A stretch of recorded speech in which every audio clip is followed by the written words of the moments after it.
C, gulf and straits in Africa, सागर, खाड़ी और जल डमरू मध्य कौन कौन से इंपॉर्टेंट हैं, कहाँ कहाँ पर सिचुएटेड हैं, किस डायरेक्शन में सिचुएटेड हैं अफ्रीका के, उसके बारे में हम देखेंगे। तो चलिए आज हम आपको अफ्रीका का पूरा राउंड लगवाते हैं। किससे? थ्रू वाटरवेज के थ्रू एक स्टीमर लेंगे और पूरे अफ्रीका का चक्कर लगाएंगे। ये जो अफ्रीका आपको दिख रहा है तो इसी का पूरा चक्कर हम लगाएंगे अपने स्टीमर के थ्रू। अगर आप देखो बेसिकली तो आप क्या करोगे, ये जो ट्रॉपिकल रीजन है इस पूरे ट्रॉपिकल रीजन में आज आप भ्रमण करने वाले हो। मैप को थोड़ा जूम करते हैं और फिर देखते हैं। ये आपको दिख रहा है अफ्रीका। तो अगर मैं यहाँ से स्टार्ट करूँ तो ये अगर आप ये देखो, ये पूरी जो ये एरिया है इसको हम कहते हैं कोस्टल लाइन। क्या कहते हैं? Coastal line.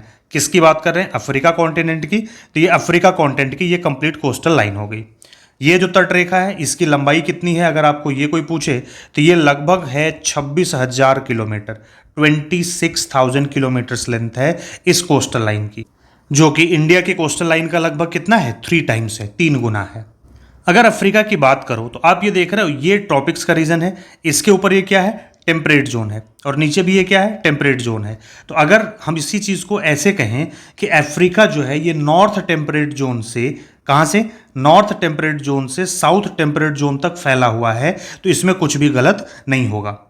और अगर हम अफ्रीका के नॉर्थ टू साउथ, मतलब कि यहाँ पर नॉर्थ पॉइंट से लेकर के साउथ में केप ऑफ गुड होप तक अगर ये पूरी लेंथ अगर हम मेज़र करें तो नॉर्थ टू साउथ ये डिस्टेंस अप्रॉक्सीमेटली आपकी आती है 8,000 किलोमीटर्स। एग्जैक्ट नहीं है, ये अप्रॉक्स वैल्यू है। नॉर्थ टू साउथ, साउथ में कहाँ तक? केप ऑफ गुड होप तक। और यहाँ पर अगर हम बात करें तो स्ट्रेट ऑफ जिब्राल्टर से लेकर यहाँ तक का। इसी प्रकार अगर हम पूरब से पश्चिम यानी केप ऑफ ग्वार्डीफुई से लेकर के पश्चिम तक अगर इसकी पूरी डिस्टेंस का मेजरमेंट करें तो ये भी लगभग 7,400 किलोमीटर्स के अप्रॉक्स आता है। ये जो पॉइंट है ये है केप ग्वार्डाफुई। क्या स्पेलिंग है इसकी? GUARDAFUI, Cape Guardafui. तो यहाँ सबसे ईस्टर्न पॉइंट यही समझ लो। तो यहाँ से लेकर के वेस्टर्न पॉइंट जो होगा ये डिस्टेंस हमने आपको बताई कितनी? 7400 किलोमीटर्स। अगर हम इसकी बात करें तो आपको ये सीधा सीधा दिख रहा है कि इसके पश्चिम में, वेस्ट में अटलांटिक ओशन या साउथ अटलांटिक ओशन कह लो, ईस्ट में आपका इंडियन ओशन, नॉर्थ में इसके मेडिटेरेनियन सी है। फिर इसके बाद जब ये पूरा का पूरा जब आप देखोगे तो इसमें बहुत सारी स्ट्रेट्स, गल्फ, ठीक है, ये सारी चीज़ें हैं जिसके बारे में आपको देखना है। तो चलिए यहीं नॉर्थ से शुरू करते हैं, मैप को थोड़ा जूम करते हैं। तो सबसे पहले अटलांटिक ओशन में यहाँ से हम अपना स्टीमर लेकर के आगे बढ़ते हैं। तो यहाँ से हम मेडिटेरेनियन सी में एंटर करना चाह रहे हैं। तो ये आप देख रहे हैं ऊपर ये है यूरोप और नीचे ये है अफ्रीका। इन दोनों को अलग करता है बीच में यहाँ पर ये है स्ट्रेट ऑफ जिब्राल्टर। कौन सी है? Straight of Gibraltar. ये स्ट्रेट ऑफ जिब्राल्टर है। यूरोप के आइबेरियन पेनिनसुला को अफ्रीका कॉन्टिनेंट से कौन सेपरेट करता है? Straight of Gibraltar. एग्जाम में आपसे इतना ही पूछेगा, यूरोप और अफ्रीका को कौन सेपरेट करता है? तो आपका आंसर होगा स्ट्रेट ऑफ जिब्राल्टर। क्लियर है? अब ये स्ट्रेट ऑफ जिब्राल्टर एग्जैक्टली किसको किसको सेपरेट करती है? तो अगर आप यहां पर देखोगे तो ये जो आइबेरियन पेनिनसुला है यहां पर 2 कंट्रीज हैं। इस एरिया में है आपका पोर्तुगल और बाकी का ये जो बचा वाला एरिया ये है स्पेन। तो अगर आप डायरेक्टली देखोगे तो ये स्पेन हो गया और ये हो गया अफ्रीका कॉन्टिनेंट का मोरक्को। तो यूरोप के स्पेन को अफ्रीका के किससे? मोरक्को से कौन अलग करता है? ये है स्ट्रेट ऑफ जिब्राल्टर। एग्जाम में कभी अगर आपसे पूछ ले कि आइबेरियन पेनिनसुला में कितने देश हैं तो आंसर होगा 2। कौन कौन से? पुर्तगाल और स्पेन। अफ्रीका के लोग क्या करते हैं, यहां मोरक्को से अपनी नाव लेकर के स्ट्रेट ऑफ जिब्राल्टर में उतरते हैं और हार्डली 35 से 40 मिनट में ये लोग पहुंच जाते हैं कहां पर? स्पेन में। ठीक है, तो इस तरीके से ये स्ट्रेट ऑफ जिब्राल्टर को क्रॉस करते हैं और ये अफ्रीका से कहां पहुंच जाते हैं? यूरोप में। ये तो हो गई स्ट्रेट ऑफ जिब्राल्टर। यहीं पर है जिब्राल्टर रॉक। जिब्राल्टर रॉक पर ब्रिटेन की नेवी और एयरफोर्स दोनों सिचुएटेड हैं। दोनों ही कहां पर हैं? जिब्राल्टर रॉक पर। तो अब आप देखो हमने क्या काम करा, स्टीमर लेकर के स्ट्रेट ऑफ जिब्राल्टर से हम कहां एंटर कर गए? मेडिटेरेनियन सी में। यहां पर क्या है, पहले आप ये देखिए पहले क्या होता था। अब मान लीजिए किसी शिप को इंडिया आना है तो पहले क्या होता था कि भाई वो यहां से होते हुए ये अपना ये पूरा रास्ता घूमते घामते इधर से होते हुए फिर ये यहाँ पर पहुँचते थे कहाँ पर? इंडिया। या फिर उसको सऊदी अरेबिया या इधर इस एरिया में जाना है तो यहाँ पर आते थे। ये यात्रा वो तय करते थे।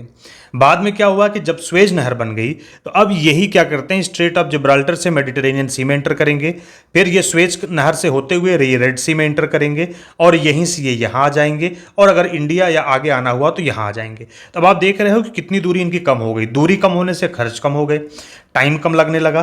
तो जब टाइम कम लगेगा, खर्च कम लगेगा, तो चीज़ें सस्ती दामों पर क्या हो जाएंगी, यूरोप से बाकी कंट्रीज़ में ईजिली पहुँच जाएंगी। यही वजह है कि इस स्ट्रेट ऑफ जिब्राल्टर से होकर के बहुत ज़्यादा में शिप्स क्या होते हैं, गुजरते हैं और ये फिर मेडिटेरेनियन सी होते हुए यहाँ से आगे बढ़ते हैं और ये फिर यहीं से क्या करते हैं, स्वेज कनाल से एंटर कर जाते हैं किसमें, रेड सी में, और यहाँ से गल्फ ऑफ अडन होते हुए निकल जाते हैं इंडियन ओशन में। कहाँ से, स्ट्रेट ऑफ जिब्राल्टर से एंटर किया मेडिटेरेनियन सी, भूमध्य सागर से होते हुए ये स्वेज नहर के थ्रू एंटर कर जाते हैं कहाँ पर, रेड सी, और रेड सी होते हुए फिर ये यहाँ पर गल्फ ऑफ अडन होते हुए कहाँ निकल गए, इंडियन ओशन में। ये अपना यात्रा इस तरीके से हम तय करते हैं। इसकी वजह से क्या होगा, इस एरिया में क्या होंगे, ये यूरोपियन कंट्रीज और इधर में क्या है, अफ्रीकन कंट्रीज। तो इनके बीच का जो डेवलपमेंट है वो भी बहुत अच्छे तरीके से होगा। अब यहीं पर आपको ये दिख रहा है ट्यूनिस। ट्यूनिस क्या है, ट्यूनीशिया की राजधानी है। 2010 में यहाँ पर एक घटना घटी जिसको कहते हैं अरब स्प्रिंग। क्या नाम है इसका, अरब स्प्रिंग। अब स्प्रिंग नाम देख करके, अरब स्प्रिंग नाम देख करके आपको क्या लगता है, कोई फिजिकल यानी कि कोई भौगोलिक घटना होगी, मीन्स कि जियोग्राफिकल इंसिडेंट होगा, लेकिन ऐसा नहीं है, ये पॉलिटिकल इंसिडेंट था। कब हुआ ये, 2010 में। तो ये अरब स्प्रिंग है क्या, अगर एग्जाम में आपसे पूछ ले कभी कि अरब स्प्रिंग क्या है तो उसके बारे में सुन लीजिए। हुआ एक्चुअली ये था कि ट्यूनीशिया में जो गवर्नमेंट थी उससे वहाँ के लोग बहुत परेशान हो गए थे। कारण ये था कि यहाँ की जो गवर्नमेंट थी वो बहुत ही ज़्यादा भ्रष्ट थी और वहाँ पर क्या था, तानाशाही यानी डिक्टेटरशिप था। ट्यूनीशिया की गवर्नमेंट कैसी थी, मोस्ट करप्टेड एंड डिक्टेटरशिप। तो आप ये जानते हो कि किसी भी चीज़ की एक सीमा होती है, एक लिमिट होती है, उसके बाद लोग क्या करते हैं, उसका विरोध करना शुरू कर देते हैं। वही यहाँ पर भी हुआ। यहाँ के लोगों ने भी यहाँ के गवर्नमेंट के अगेंस्ट में क्या किया, प्रदर्शन करना स्टार्ट कर दिया। यहाँ के लोगों ने विद्रोह कर दिया। ये सब के सब लोग सड़कों पर उतर आए, सरकार के खिलाफ नारेबाजी करने लगे। ठीक है, तो इसी घटना को आप किस नाम से जानते हो, अरब स्प्रिंग के नाम से जानते हो। तो आगे से कभी भी अगर आपसे अरब स्प्रिंग के बारे में पूछे तो आप कहीं पर कोई स्प्रिंग मत ढूंढिएगा ज्योग्राफी में। आप क्या ढूंढिएगा, आपको क्लियर कट क्या तुरंत ध्यान में आना चाहिए कि ट्यूनीशिया के लोगों ने वहां की गवर्नमेंट के अगेंस्ट में जो प्रदर्शन किया था, जो विद्रोह किया था, उस इंसिडेंट को आप क्या कहते हैं, अरब स्प्रिंग कहते हैं। और ये हुआ था 2010 में। अब बात ये आती है कि क्या ये अरब स्प्रिंग यही ट्यूनीशिया तक ही सीमित रही, नहीं। अब ये ट्यूनीशिया से आगे बढ़ी, लीबिया, इजिप्ट होते हुए ये इधर यमन, और फिर आगे चल करके इसने पूरे मिडिल ईस्ट को भी क्या किया, प्रभावित किया, इस पर अपना इम्पैक्ट डाला। इसी वजह से इसको क्या कहते हैं, अरब स्प्रिंग कहते हैं। अब स्ट्रेट ऑफ जिब्राल्टर से मेडिटेरेनियन सी में एंटर करते हो, यहाँ आगे बढ़ते हो, तो यहीं पर आपको ये दिखता है गल्फ ऑफ गेब्स। क्या है, ये है गल्फ ऑफ गेब्स। तो गल्फ ऑफ गेब्स में क्या है, गल्फ ऑफ गेब्स में जो कॉन्टिनेंटल शेल्फ है, जिसको आप महाद्वीपीय जलमग्न तट कहते हो, ये कैसा है, ये यहाँ पर उथला है, मतलब बहुत ज़्यादा गहरा नहीं है। इसकी वजह से यहाँ पर दो मछलियाँ पाई जाती हैं जिसको कहते हैं टूना और स्पॉन्ज। स्पॉन्ज का मतलब SPONGE। टूना और स्पॉन्ज, ये मछलियाँ कहाँ पाई जाती हैं, इस गल्फ ऑफ गेब्स में। यहाँ पर मछलियाँ ज़्यादा पाई जाती हैं तो यहाँ के लोग, ऑब्वियस सी बात है कि मत्स्य पालन यानी कि फिशरीज पर डिपेंड करेंगे। फिशिंग एक्टिविटी यहाँ की मेन इकोनॉमिक एक्टिविटी हो जाएगी। तो गल्फ ऑफ गेब्स जो है वो यहाँ के लोगों को अपनी इकोनॉमिक एक्टिविटी, अपनी इकोनॉमिकल कंडीशन को और इम्प्रूव करने में क्या करती है, हेल्प करती है। किस वजह से, क्योंकि यहाँ का कॉन्टिनेंटल शेल्फ कैसा है, वो थोड़ा सा उथला है, थोड़ा सा कम गहरा है। अब इसी के आगे आपको ये दिख रहा है गल्फ ऑफ सिरते। तो गल्फ ऑफ सिरते जो है, इसी का एक दूसरा नाम है गल्फ ऑफ सिद्रा। क्या है, gulf of Sidra. Cold war के टाइम पर इसका नाम क्या हुआ करता था, गल्फ ऑफ सिद्रा, और अभी इसका नाम क्या है, गल्फ ऑफ सिरते। तो गल्फ ऑफ सिरते का ही अल्टरनेटिव नाम है गल्फ ऑफ सिद्रा। अगर कभी आपसे पूछ ले कि गल्फ ऑफ सिद्रा कहां पर है तो आपको तुरंत ध्यान आना चाहिए कि ये है। पॉलिटिकल लोकेशन पे अगर आप देख लो तो ये देख रहे हो, ये लीबिया है, लीबिया के पास में ही यहाँ पर ये क्या है, गल्फ ऑफ सिद्रा या गल्फ ऑफ सिरते इसको कहते हैं। तो कहीं पर सिद्रा लिखा मिलेगा, कहीं पर गल्फ ऑफ सिरते लिखे मिलेगा, तो आप कंफ्यूज नहीं होइएगा। बस इस चीज़ का ध्यान रखिए कि गल्फ ऑफ सिद्रा ये कोल्ड वॉर के टाइम पे कहा जाता था, जो कि एक अल्टरनेटिव नेम था। अभी इसको किस नाम से भी जानते हैं, गल्फ ऑफ सिरते के नाम से। ये है कहाँ पर, लीबिया के कोस्ट पर है। यहीं पर आपको दिख रही है त्रिपोली, जो कि लीबिया की राजधानी है। तो भाई लीबिया का जो मैक्सिमम ऑयल है वो यहीं पर पाया जाता है, ट्रिपोली से लेकर के यहाँ तक। और ये जो पोर्ट है गल्फ ऑफ सिद्रा या गल्फ ऑफ सिरते, यहीं से अपना क्या करता है, ऑयल डिपोर्ट करता है, मतलब कि अपने तेल का क्या करता है, निर्यात करता है। कौन, लीबिया। ये लीबिया का लार्जेस्ट ऑयल डिपोर्ट पोर्ट है।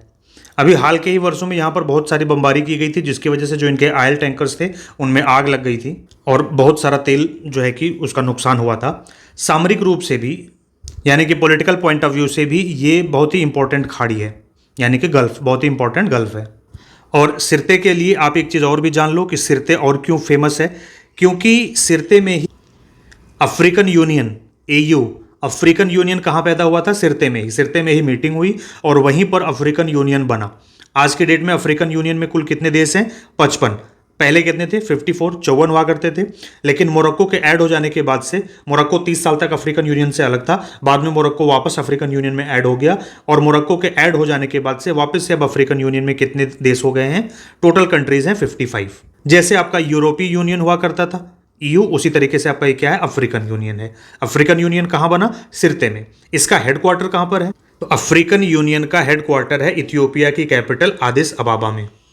अब जब आप यहाँ से आगे बढ़ते हैं तो यहाँ पर आपको ये दिख रहा है अलेक्जेंड्रिया, ये इजिप्ट का ये वाला पॉइंट है। ये यहाँ पर एक पोर्ट है अलेक्जेंड्रिया पोर्ट। पोर्ट का मतलब क्या होता है? पत्तन। तो ये जो इजिप्ट है यानी कि मिस्र, जिसको आप जानते हो मिस्र के नाम से, तो मिस्र या इजिप्ट अपना सभी आयात निर्यात मैक्सिमम जो है वो कहाँ से करता है? यहीं अलेक्जेंड्रिया पोर्ट से करता है। फिर इसके बाद जब आप यहाँ से आगे बढ़ते हो तो यहाँ से स्टार्ट हो जाती है, ये हो जाती है आपकी क्या? स्वेज नहर या स्वेज कनाल, जो कि मैन मेड है। और यही जब ये स्वेज कनाल नहीं बनी हुई थी तो इसी को हम क्या कहते थे? इस्थुमस ऑफ स्वेज। इस्थुमस ऑफ स्वेज का मतलब क्या हुआ कि अस्थल डमरू मध्य, जो किसको किसको ऐड करता था? ये आ गया आपका अरबियन पेनिनसुला यानी एशिया का पोर्शन, और ये हो गया अफ्रीका, इनको जोड़ता था। बाद में हमने क्या काम करा? यहाँ पर क्या किया? स्वेज नहर बना दिया। तो कई बार एग्जाम में आपसे ये पूछ लेता है कि स्वेज नहर का मेडिटेरेनियन सी की तरफ में जो पॉइंट है उसको क्या कहते हैं, और इधर रेड सी की तरफ में जो पॉइंट है इसको क्या कहते हैं? तो दो के दोनों को पहली चीज तो कहते हैं पोर्ट, दोनों का नाम अलग है। मेडिटेरेनियन सी की तरफ जो है उसको कहते हैं पोर्ट सईद या पोर्ट सैद, SAID, और इस तरफ में जो है इसको हम कहते हैं पोर्ट स्वेज। क्या बोलते हैं? Port Suez. क्लियर हो गया? तो मेडिटेरेनियन सी की तरफ क्या है? पोर्ट सैद, और इधर की तरफ क्या है? Port Suez. ये हो गई क्या? स्वेज नहर, जो किसको अलग कर रही है? अरबियन पेनिनसुला यानी एशिया को, किससे? अफ्रीका से। अब जब आप आगे बढ़ते हो तो ये पोर्ट सैद से पोर्ट स्वेज होने के बाद में जब आप आगे बढ़ते हो तो ये जो V शेप में आपको दिख रहा है यहाँ पर ये दो गल्फ हैं। कौन कौन सी गल्फ हैं? ये पहली तो गल्फ है गल्फ ऑफ स्वेज जो लेफ्ट साइड में है, और राइट साइड में जो है इसको कहते हैं गल्फ ऑफ अकाबा, AQABA, अकाबा। चीज़ों को थोड़ा ध्यान से देखिएगा। तो ये गल्फ ऑफ अकाबा ये कहाँ तक जा रही है? ये है आपका जॉर्डन। क्या दिख रहा है आपको? ये जॉर्डन दिख रहा है, ठीक है। इधर ऊपर क्या है? ये है इजराइल।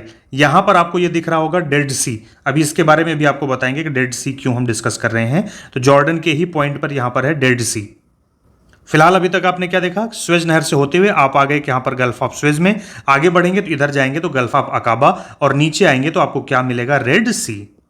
एक बार रिवीजन कर लें। आपकी जर्नी स्टार्ट हुई कहाँ? Straight of Gibraltar. Atlantic ocean से स्टीमर लिया हमने, स्ट्रेट ऑफ जिब्राल्टर से होते हुए अंदर इंटर किए। आगे बढ़ते हम कहाँ पर इंटर कर गए? मेडिटेरेनियन सी, भूमध्य सागर में। यहाँ आगे बढ़ते हैं तो यहाँ पर हमको मिलता है गल्फ ऑफ गेब्स। आगे बढ़ते हैं तो गल्फ ऑफ सिरते या गल्फ ऑफ सिदरा। फिर आगे बढ़ते हैं तो यहाँ पर इजिप्ट का पोर्ट है अलेक्जेंड्रिया पोर्ट। उससे आगे बढ़ते हैं तो पोर्ट सईद। पोर्ट सईद से होते हुए स्वेज नहर से होते हुए हम पोर्ट स्वेज के थ्रू कहाँ पर इंटर कर जाते हैं? Gulf of Suez. इधर जाएंगे तो क्या है? Gulf of Aqaba. और जब नीचे हम आ रहे हैं तो ये है हमारा रेड सी। यहाँ तक हम आ चुके हैं। अब जब रेड सी में ही हम आगे बढ़ रहे हैं तो यहाँ पर आप देखो, ये आपको दिख रहा होगा, ये फरासन आइलैंड है, ठीक है। ये फरासन आइलैंड क्यों हम आपके साथ डिस्कस कर रहे हैं? फरासन आइलैंड अफ्रीका का पार्ट नहीं है, इस पर सऊदी अरेबिया का कब्जा है। दूसरी चीज ये कि ये कैसा आइलैंड है? तो ये एक कोरल आइलैंड है, मूंगा द्वीप है। सऊदी अरेबिया ने यहाँ पर टूरिज्म डेवलप किया है, लोग यहाँ पर घूमने के लिए आते हैं, तो ये एक टूरिस्ट प्लेस है। अगर कभी एग्जाम में आपसे ये पूछ ले कि रेड सी में स्थित फरासन आइलैंड किसका है, तो आपको ये आप रेड सी के चक्कर में अफ्रीका का पार्ट है ये मत बोल दीजिएगा, इसीलिए आपके साथ यहाँ पे डिस्कस कर रहे हैं। फरासन आइलैंड पर किसका कब्जा है? सऊदी अरेबिया का। और ये आइलैंड कैसा है? तो ये कोरल आइलैंड है, मूंगा द्वीप है। किसके लिए फेमस है? टूरिज्म के लिए। अब यहाँ पर लाल सागर यानी रेड सी से होते हुए जब हम आगे बढ़ते हैं तो यहाँ पर है स्ट्रेट ऑफ बाब अल मंडेब, और ये स्ट्रेट ऑफ बाब अल मंडेब किसको किसको जोड़ती है? लाल सागर को गल्फ ऑफ अदन की खाड़ी से जोड़ती है, और फिर यहाँ से हम इंटर कर जाते हैं कहाँ? इंडियन ओशन यानी हिंद महासागर में। स्ट्रेट का नाम क्या है? बाब अल मंडेब। अगर आप देखो तो ये है स्ट्रेट ऑफ बाब अल मंडेब, ये किसको किसको जोड़ता है? लाल सागर को इधर किससे जोड़ता है? अदन की खाड़ी से जोड़ता है। ऑयल का सबसे ज़्यादा इंपोर्ट एक्सपोर्ट इसी के थ्रू होता है, यहीं से होकर के सब के सब गुजरते हैं। और यहीं पर आपको ये दिख रहा है सोमालिया। तो आपको पता है पायरेसी यहाँ बहुत फेमस है, समुद्री लुटेरे ये क्या करते हैं, इन्हीं ऑयल टैंकर्स को, इन्हीं ऑयल शिप्स को क्या करते हैं, अपने कब्जे में ले लेते हैं और फिर फिरौती में पैसे लेने के बाद उसको क्या करते हैं, छोड़ देते हैं। अब आप यहाँ पर ये देख रहे हो, ये है स्कोत्रा यमन आइलैंड है और ये आपका रहा सोमालिया का। ये इसको हम कहते हैं केप ग्वार्डाफुई या केप ग्वार्डाफू। स्पेलिंग क्या है? GUARDAFUI, Cape Guardafui. और ये जो स्कोत्रा यमन आइलैंड है, इसके बीच में जो ये स्ट्रेट है, इसको हम कहते हैं स्ट्रेट ऑफ ग्वार्डाफुई। क्या कहते हैं इसको? इसको कहते हैं स्ट्रेट ऑफ ग्वार्डाफुई। तो ये आप देख रहे हैं, तो गल्फ ऑफ अडन और ये जो केप ऑफ ग्वार्डाफुई, स्ट्रेट ऑफ ग्वार्डाफुई, ये पूरा का पूरा रीजन किसके लिए है? पायरेसी के लिए कुख्यात। एक होता है विख्यात यानी प्रसिद्धि, कुख्यात मतलब कि गलत कामों के लिए जो फेमस हो। तो सोमालिया के लोग यहाँ पर क्या करते हैं? लूटपाट करते हैं, यहाँ से जाने वाले ऑयल टैंकर्स और बड़े बड़े शिप और जो इंपोर्ट एक्सपोर्ट के लिए जो शिप्स आते हैं उन पर कब्जा करते हैं और क्या करते हैं, फिरौती लेने के बाद उसको छोड़ते हैं। और जो लोग यहाँ पे लूटपाट करते हैं उनको क्या कहते हैं? पायरेट्स। आपने देखा ना मूवी पायरेट्स ऑफ कैरेबियन, मतलब कि कैरेबियन सी के लुटेरे, समुद्री लुटेरे। वैसे ही ये किसके हैं? ये यहाँ के लुटेरे हैं, समुद्री लुटेरे। अच्छा, ये जो लोग हैं सोमालिया के, जो ये लोग हैं, ये लोग ऐसा क्यों करते हैं? क्यों ये लोग पायरेसी को बढ़ावा देते हैं? यहाँ के लोग पायरेसी पर क्यों उतारू हो गए? ऐसा क्यों हुआ कि ये लोग ऑयल टैंकर्स को लूटना स्टार्ट किया, उनसे फिरौती लेना स्टार्ट की? एक्चुअली हुआ क्या कि जब सोमालिया में गवर्नमेंट गिर गई थी, तो जब कोई सरकार ही नहीं थी तो कोई सेना भी नहीं थी, तो यहाँ पर सोमालिया की नेवी नहीं थी। तो जब इसकी नेवी यहाँ पर नहीं थी तो बाहर से बड़े बड़े देशों से लोग आकर के उन्होंने क्या काम करना कि इस एरिया में मछली मारना शुरू कर दिया, फिशिंग करना स्टार्ट कर दिया। तो फिशिंग, यहाँ के लोग फिशिंग पर ही डिपेंडेंट थे। तो जब बाहर से लोग आए और यहाँ पर फिशिंग करना स्टार्ट किया तो बहुत ही जल्दी क्या हो गई, यहाँ से मछलियाँ ख़त्म हो गई। जब मछलियाँ ख़त्म हो गई तो फिशिंग बंद हो गया। अब यहाँ के जो लोग थे जिनका जीवन यापन उसी पर निर्भर था, मछलियों को पकड़ करके उसके बेचने पर, जब मछलियां ही नहीं तो ये लोग बेरोजगार हो गए, भूखे मरने लगे, भूखमरी बढ़ गई। तो जब भूखमरी बढ़ गई तो यहाँ के लोगों ने क्या किया, हथियार उठाए और यहाँ के लोगों ने फिर क्या काम करना शुरू किया कि यहाँ से गुजरने वाले जो बड़े बड़े शिप्स थे जो आयात निर्यात किया करते थे ऑयल टैंकर्स का और अन्य चीज़ों का, उसको इन लोगों ने पकड़ना शुरू किया, बंधक बनाना शुरू किया और उनसे वसूली करना, जिसको कहते हैं फिरौती लेना स्टार्ट किया, रैंसम लेना स्टार्ट किया, लूटपाट करना शुरू किया। और यहाँ पर ये पूरा का पूरा एरिया में क्या फैल गई, पूरी की पूरी ये पायरेसी यानी पायरेट्स का यहाँ पर दबदबा हो गया, पूरा कब्जा हो गया। शुरुआत में जो थोड़ी बहुत छिनैती और डकैती से शुरू हुई थी वो आगे चल करके कहाँ पर पहुँच गई, ऑयल टैंकर्स के लूटपाट तक और उनको मतलब बंधक बनाने तक पहुँच गई। अब फिर यहाँ से जब आप आगे बढ़ते हो तो यहाँ से जब इधर आगे आप आते हो तो यहाँ पर रास्ते में आपको क्या मिलता है, पिम्बा एंड जंजीबार आइलैंड्स मिलते हैं। इंडियन ओशन के थ्रू यहाँ से होते हुए आप आगे बढ़ रहे हो। आगे बढ़ने पर यहाँ पर आपको मिलता है मोजाम्बिक चैनल। इसके किसके बीच में है? मोजाम्बिक और मेडागास्कर के बीच में। मोजाम्बिक और मेडागास्कर के बीच में क्या है? मोजाम्बिक चैनल है। अभी हाल ही में मोजाम्बिक बहुत ज़्यादा चर्चा में था। यहाँ पर आपको ये दिख रहा है, ये है बेरा। यहीं पर बेरा पर एक पोर्ट है, बेरा पोर्ट। ये पूरी तरीके से क्षतिग्रस्त हो गया था। क्यों क्षतिग्रस्त हो गया था? यहाँ पर एक चक्रवात आया था इलोइस, और इलोइस चक्रवात ने बहुत तबाही यहाँ पर मचाई थी। और ये चक्रवात अभी हाल ही में आया था, तो याद रखिएगा, आपसे पूछ सकता है ये चक्रवात कब से कब तक था?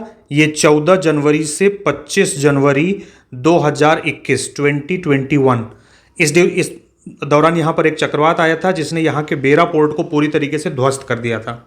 चक्रवात का नाम था इलोइस। क्या था? ELOISE। इलोइस साइक्लोन था जो यहाँ पर आया था। कब से कब तक? 14 जनवरी से 25 जनवरी 2021। कहाँ? अफ्रीका के मोजाम्बिक के यहाँ पर इसी तट पे, ये मोजाम्बिक चैनल के इधर पास में ही सबसे ज़्यादा तबाही उसने कहाँ मचाई थी? ये बेरा पोर्ट पर। मोजाम्बिक चैनल से आगे बढ़ते हैं, इधर से होते हुए केप ऑफ गुड होप होते हुए, ये रहा केप टाउन आपका। यहाँ पर हम पहुँच जाते हैं सेंट हेलेना बे। ये यहाँ पर है साउथ अफ्रीका के वेस्ट में। तो सेंट हेलेना बे से फिर आगे यहाँ से हम कहाँ पर इंटर कर जा रहे हैं? आप देख रहे हैं साउथ अटलांटिक ओशन में। और यहाँ से होते हुए फिर अब हम धीरे धीरे ऊपर की ओर बढ़ते हैं। सेंट हेलेना बे से जब आप ऊपर बढ़ते हो तो यहाँ पर आपको मिलता है ये वाल्विस बे। और वाल्विस बे से जब आप ऊपर चलते हो तो यहाँ से फिर आप डायरेक्टली कहाँ पहुँच जाते हो? ये आ जाता है आपका Gulf of Guinea. Gulf of Guinea क्यों फेमस है? क्योंकि ये आप देख रहे हो गल्फ ऑफ गिनी में ही ये क्या हो रहा है आपका इक्वेटर यानी कि 0 डिग्री लैटिट्यूड और ये आपका 0 डिग्री लॉन्गिट्यूड, ये दोनों यहीं गल्फ ऑफ गिनी में ही एक दूसरे को क्या कर रहे हैं? इंटरसेक्ट कर रहे हैं। और एक चिंता का विषय है ये जो गल्फ ऑफ गिनी है ये भी एक कुख्यात जगह है। किसके लिए? यह पायरेसी के लिए। यहाँ पर आपने देखा पूर्वी तट पर, कहाँ पर? पूर्वी तट पर आपके पास यहाँ पर जितनी पायरेसी नहीं होती उससे कहीं ज़्यादा पायरेसी यानी समुद्री लुटेरे यहाँ पर लूटपाट मचाते हैं, और यहाँ के आसपास की जो कंट्रीज़ हैं वो इस पर कंट्रोल भी नहीं कर पा रही हैं। इसी वजह से ये पूरे विश्व के लिए चिंता का विषय बना हुआ है। क्या? Piracy in gulf of Guinea. Piracy की वजह से इस एरिया में इंपोर्ट और एक्सपोर्ट बिजनेस जो है कि वो डेवलप नहीं कर पा रहा है। उसकी वजह से इसके आसपास के जो कंट्रीज़ हैं उनका भी डेवलपमेंट क्या है? रुका हुआ है। और स्ट्रेटजिक पॉइंट ऑफ व्यू से, पॉलिटिकल पॉइंट ऑफ व्यू से भी ये गल्फ ऑफ गिनी क्या है? एक इंपॉर्टेंट प्लेस है। अब यहीं पर आपको दो दिख रहा है, एक बाइट ऑफ बोनी और एक दिख रहा है बाइट ऑफ बेनिन। ये दो के दोनों क्या है? नाइजीरिया के बाइट्स हैं। अब ये बाइट ऑफ बोनी को दो नाम से जानते हैं। बाइट ऑफ बोनी को ही बाइट ऑफ बायाफ्रा भी कहते हैं, BIAFRA। तो यहाँ पर आप देखोगे तो ये आपको लिखा मिलेगा बाइट ऑफ बायाफ्रा, और ये क्या है? Bight of Benin. ये क्या है आपका? नाइजीरिया। ठीक है, तो ये है आपका बाइट ऑफ बायाफ्रा या बाइट ऑफ बोनी, और ये आपका है बाइट ऑफ बेनिन। यहाँ से जब आप आगे बढ़ते हो तो बहुत सारे कोस्ट आपको दिखेंगे। जैसे यहाँ पर आपको दिखेगा स्लेव कोस्ट, ये आपको दिख रहा है क्या? ये है स्लेव कोस्ट। तो स्लेव कोस्ट कहाँ कहाँ पर है? 3 कंट्रीज का ये कंबाइंड कोस्ट है, जिसमें आपकी कौन सी है? टोगो, दूसरा बेनिन, और तीसरा आपका हो जाता है नाइजीरिया। क्या? नाइजीरिया। ठीक है, इन तीनों का जो ये कोस्ट है इसको क्या कहते हैं? Slave coast. स्लेव कोस्ट इसलिए क्योंकि यहाँ से जो है कि मजदूरों का मजदूर यहाँ से ले जाकर के कहाँ बेचे जाते थे? आपको हमने बताया था कि यहाँ से जाते थे, ये नॉर्थ और साउथ अमेरिका में क्या किया जाते थे? मजदूरों को बेचा जाता था, जिसमें महिलाएं, पुरुष, बच्चे सब होते थे। यहाँ से लेकर के जाते थे, वहाँ बेचते थे। तो इसीलिए ये कोस्ट किसके लिए फेमस हो गया? स्लेव कोस्ट के नाम से। फिर आपको ये दिख रहा है गोल्ड कोस्ट। तो ये गोल्ड कोस्ट कहाँ पर है? ये है घाना। क्या है? घाना का जो ये कोस्ट है ये फेमस है एज ए गोल्ड कोस्ट। ये आपको दिख रहा है गोल्ड कोस्ट। इसके बगल में जब आप आते हो तो ये आपको मिलता है आइवोरी कोस्ट। तो ये कोट डे आइवोरी जो यहाँ पर इसका कंट्री है उसका जो ये कोस्ट है इसको क्या कहते हैं? Ivory coast. आइवोरी मतलब क्या होता है? हाथी दांत। तो हाथी दांत की स्मगलिंग कह लो या इंपोर्ट एक्सपोर्ट कह लो, जो भी कह लो, वो यहाँ से होता था, इसलिए ये फेमस हो गया आइवोरी कोस्ट के नाम से। और घाना गोल्ड कोस्ट क्यों? क्योंकि गोल्ड का इंपोर्ट एक्सपोर्ट यहाँ से होगा। अब जब इस यहाँ से थोड़ा सा आगे जब आप बढ़ते हो तो ये है आपका ग्रेन कोस्ट। तो ये ग्रेन कोस्ट आपका पहले तो ज्वाइंट है किसका किसका? सियरा लियोन और लाइबेरिया का है। ठीक है, और ग्रेन कोस्ट किस लिए? क्योंकि यहाँ से ग्रेन्स का इंपोर्ट एक्सपोर्ट होता था, इसलिए इसको क्या कहते हैं? Grain coast. तो अगर कोस्ट को वेस्ट टू ईस्ट अगर आपको अरेंज करना हो तो क्या? Grain coast, then ivory coast, then gold coast, then slave coast. Short name अगर आप याद रखो तो क्या है आपका? GIGS। ठीक है, पश्चिम से पूर्व ये अरेंजमेंट हुआ, grain coast, ivory coast, gold coast और स्लेव कोस्ट। और पूरब से पश्चिम क्या हो गया? Slave coast, gold coast, ivory coast and grain coast. Countries कौन कौन सी? स्लेव कोस्ट के पास में 3, टोगो, बेनिन और नाइजीरिया। गोल्ड कोस्ट अकेले घाना। आइवरी कोस्ट किसका? कोट डी आइवरी या आइवरी जो कंट्री है आपका। और ये ग्रेन कोस्ट आपका किसका? 2, लाइबेरिया और सियरा लियोन। आपको पता है साउथ अफ्रीका दुनिया का एकमात्र ऐसा देश है जो पूरे विश्व का 50% से ज़्यादा गोल्ड और 95% या उससे ज़्यादा डायमंड प्रोड्यूस करता है। 50% से ज़्यादा क्या सोने का उत्पादन करता है, और 95% या उससे ज़्यादा क्या करता है? ये डायमंड को पैदा करता है।